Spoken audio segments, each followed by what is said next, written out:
国际上要紧来看罗西亚甲阿根廷最近发生严重的车祸。阿根廷的首都是有载客火车和货车车手相撞，造成90个人受伤送医。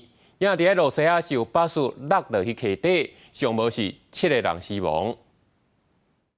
为路边的监视器翕到的画面，会当看到这台路线编号262的巴士，正滑的时阵向失去控制，先去弄到几台汽车，搁去弄到桥的护栏，全呢落落去溪底，规只车随去有水淹去。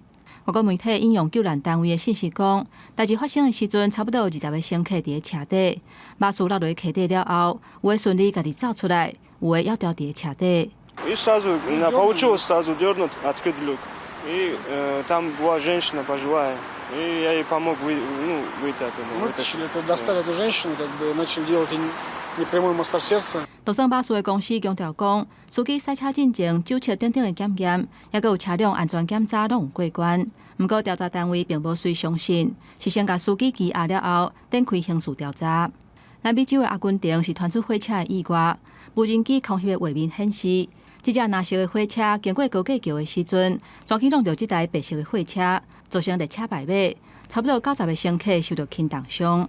Se utilizaron 90 ambulancias en el lugar, se trasladaron y atendieron 90 pasajeros, de los cuales 30 fueron derivados con código rojo, 2 salieron por helicóptero al Hospital Santoyani con traumatismo de cráneo, traumatismo de tórax, estaban lúcidos. 阿根廷铁骑运输防批评真久啊。为人为的失误，到设备伤旧，也有千载万分的情形。这个车祸敢会互当地政府投入资源来改善铁骑路基本的建设，也会观察。公司新闻，齐家人编译。